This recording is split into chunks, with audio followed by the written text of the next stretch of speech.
Hi, welcome again to the Foreigner in the Philippines. Well, I wanted to deal with a couple of questions that were put on the comments. Why would I be doing it like this? Well, why not?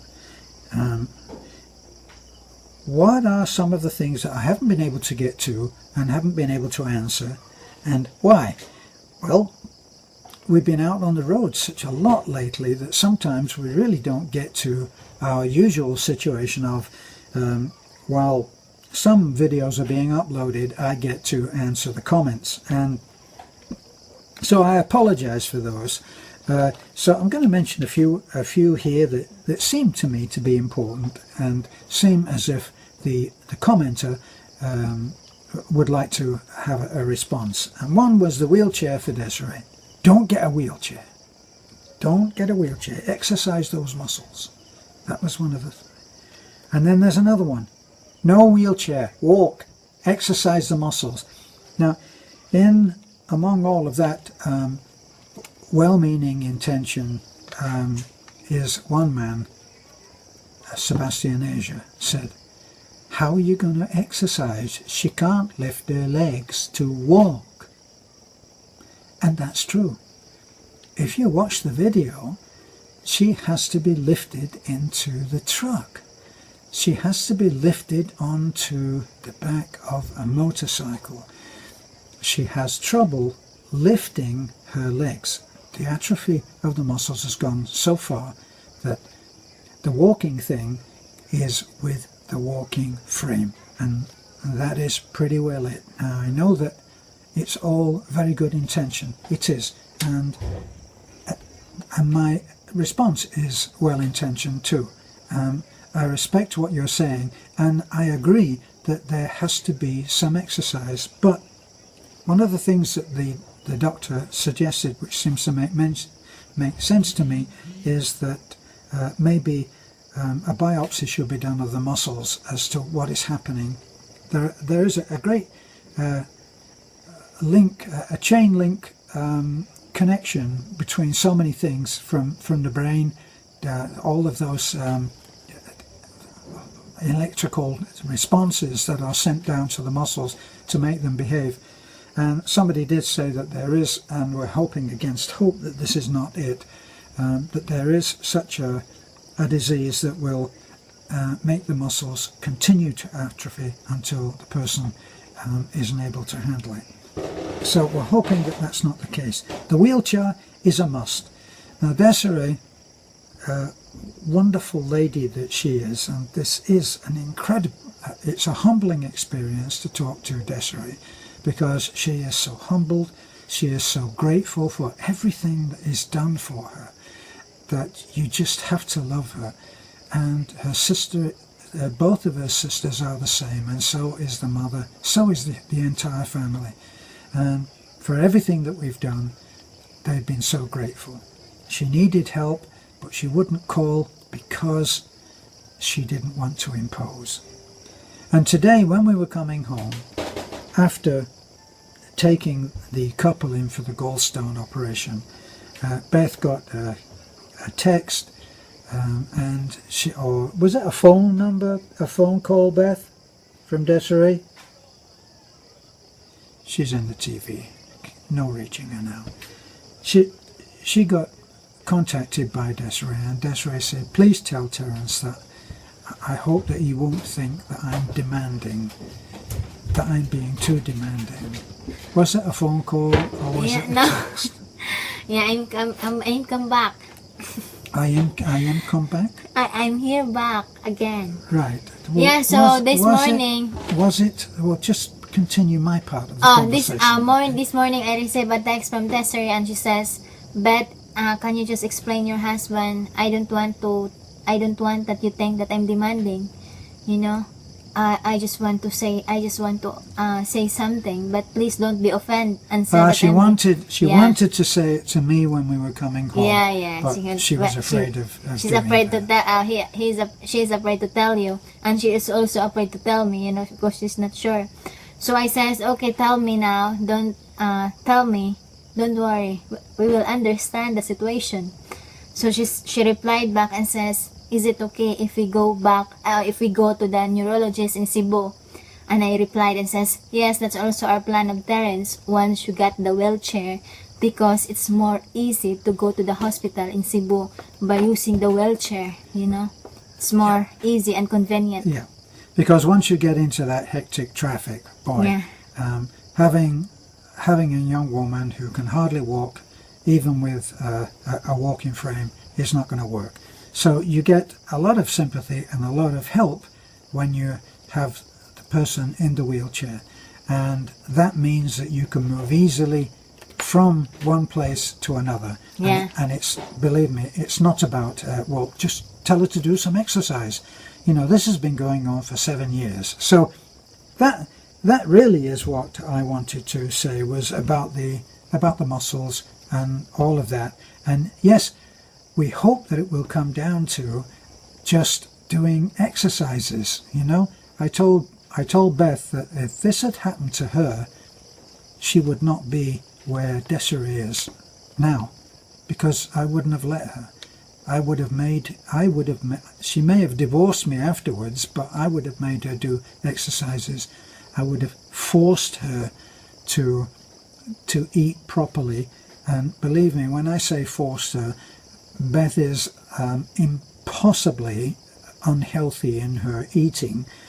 When we went today and we got something to eat today, she ordered a burger, and when the burger came, what did she do? She opened the burger, and whereas a lot of people don't like those pickles that they put on the burger, out come the pickles, out come the onion, out come the lettuce, and out comes the tomato.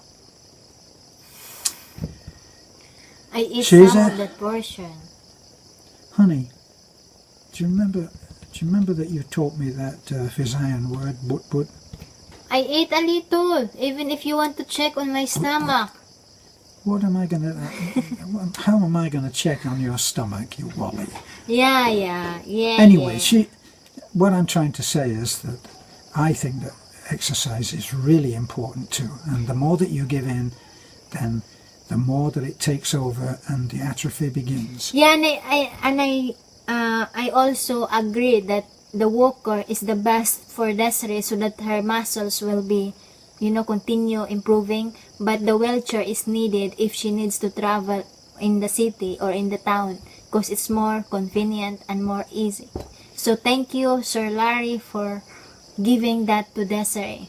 Yeah, we're going to Larry's mission, where he's going to be helping children with hair lips and the cleft palate. I don't know quite how they manage to do that, but he brings a mission every so often, and he takes kids in and does whatever is needed to change lives really big time. Great heart. And Mike from Philippine Journey. Yeah, Mike from Philippine Journey for replying us. Hooked us up with Larry. Thank you very much for that. It's really important. And if we're going to be able to take Desiree around at these various places, then we're going to need that wheelchair for that very reason. But as far as the exercise goes, I have been talking to Desiree. She is willing to do the exercises. And all that has to be done is to educate her husband to be able to do the exercise for her until muscle starts to form. If it can be done, I know that I would be there. I know that I've been in therapy myself for muscle, and what happens is that they do the exercise for you. If you're unable to lift your leg, then they lift your leg, and they help in that way, and they are the bridge between inaction and the beginning of action. It comes in. Made a point and said to someone, in response to some kind of comment, I said that our relationship, especially in relation to the YouTube, is Beth and I are 50-50. It's an equal partnership. Ross, who has been very good on helping out with us, immediately contradicted me and said, no, it's not. Beth is more. Thank you, Ross. Okay, so Beth is more my little piranha. Let me see, what else? How are you handling being in connection with people who have TB?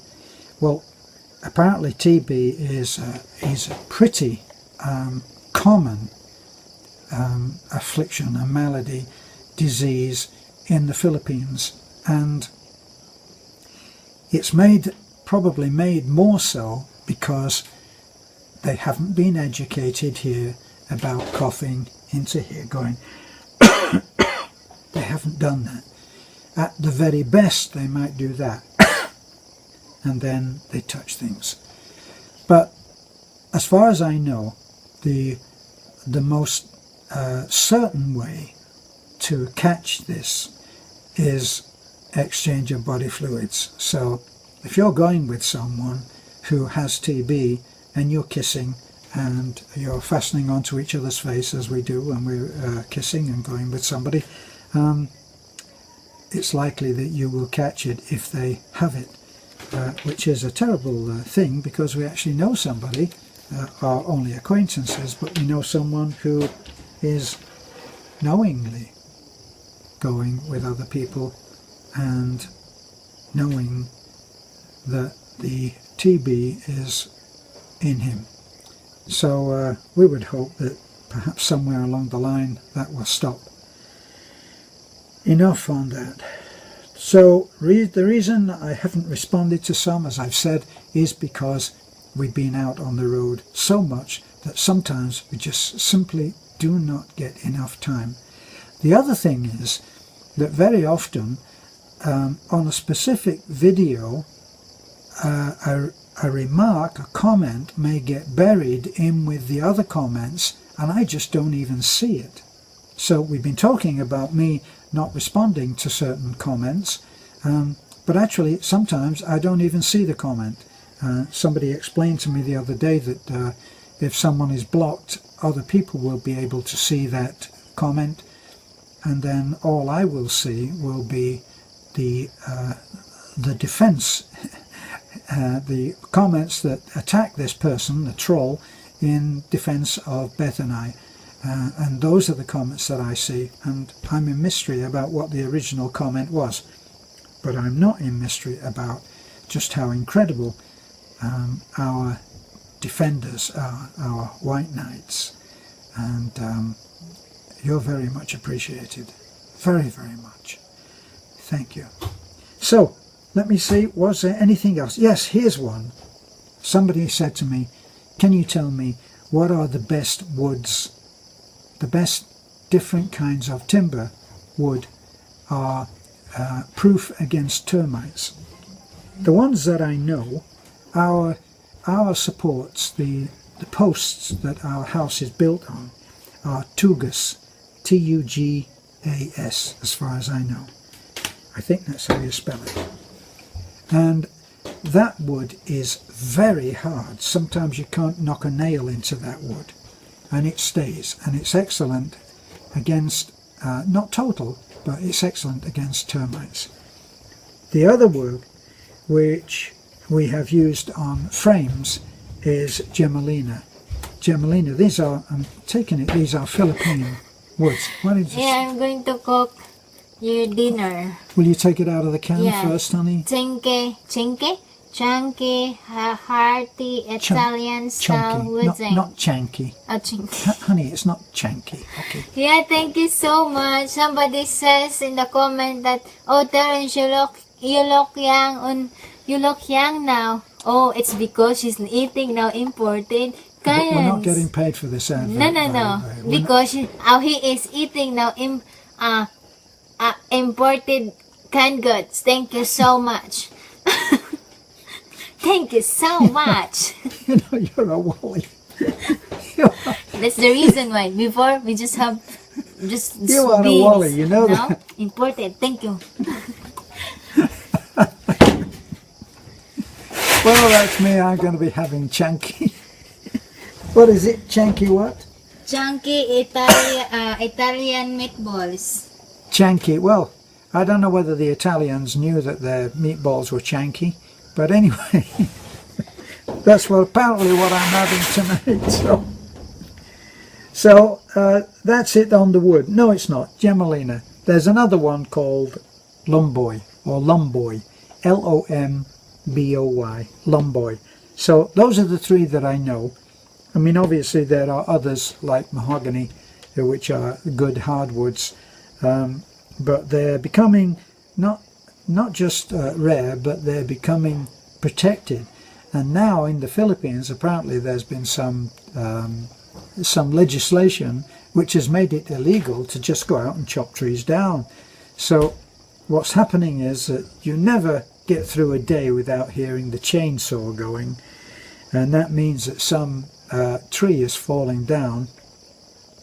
We're not talking about the wholesale clearance of vast tracts of land like they had in Brazil. We're talking about a tree here and there and a tree there, and then, like for instance, we wanted some wood for our guest house for the frames and everything, and Manorado goes out and he talks to people and they all know what the trees are, and then finally comes back the word, well, it's a long way away, but there is a Gemelina that you can take. So we pay for the chainsaw guys to go in, who do an incredible job with just string lines, and they cut the sizes that we need for door frames and window frames. So they were supposed to go in today, but we were told that the carpenter was fixing his planer. So he's not called a carpenter, he's called a planer. That's it. So when I said, did the planer, I thought the planer was supposed to come today, thinking Western style. No, he's fixing his planer today. And of course I say, is that a whole day thing to fix his planer? Well, yeah, he's fixing his planer. So leave it at that. Hopefully tomorrow the planer will be finished. Now, we've got quite a lot of work done on the guest house. Most of the rendering is being finished today. The bathroom is finished. I think the only remaining one after this is the porch, which just has a little rendering to do. That's smooth rendering on the walls covering the hollow block. So that's going pretty good. The next will be to get a fine finish on the floor in the bathroom, because I don't want to start fiddling about with tiles again. And then we'll be buying a pedestal and getting the job that follows after this is to double skin the walls, and we'll be double skinning the walls in 1/4 inch ply. And now the decision is whether we're going to buy marine ply or whether it's going to be just ordinary ply. And there is a big difference here in the Philippines. So those are all little things.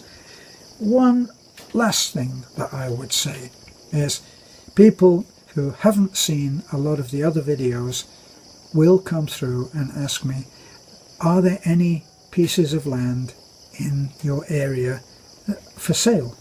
And the answer to that is that it's not an easy question to answer, because sometimes you might speak to one person and they'll say, yes, there is a plot of land and it's over there, and then you have to try to find where over there is.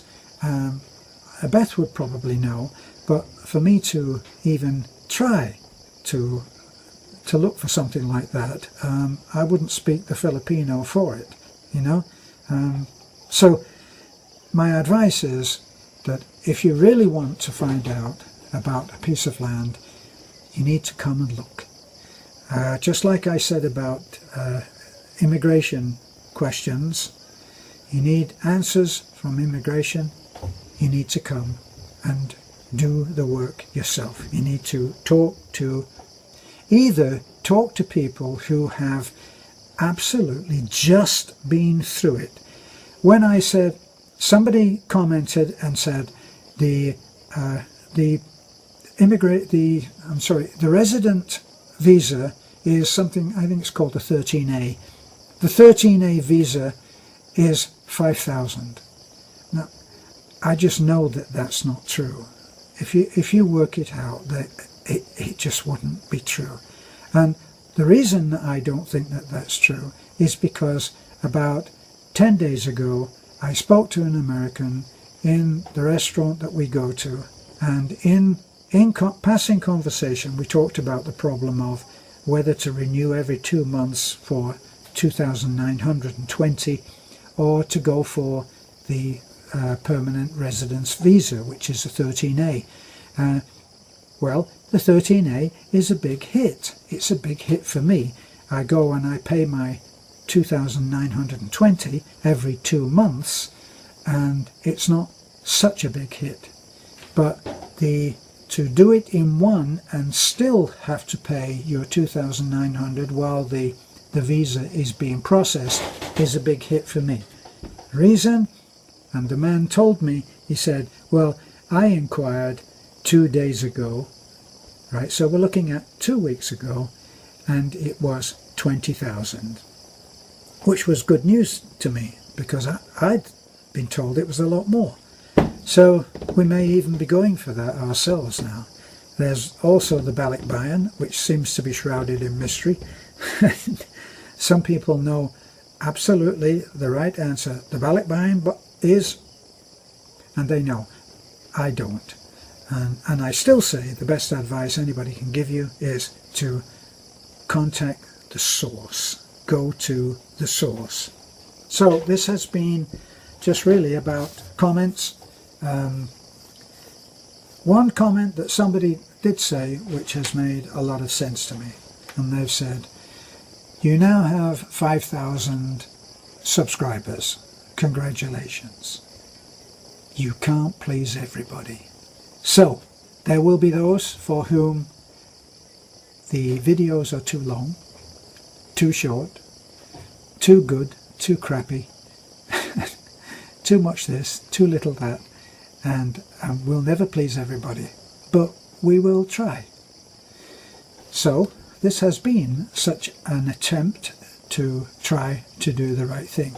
We hope it's right, we hope it's helped, and we hope you'll look in again. Thanks for being here. Bye for now. This is a foreigner in the Philippines.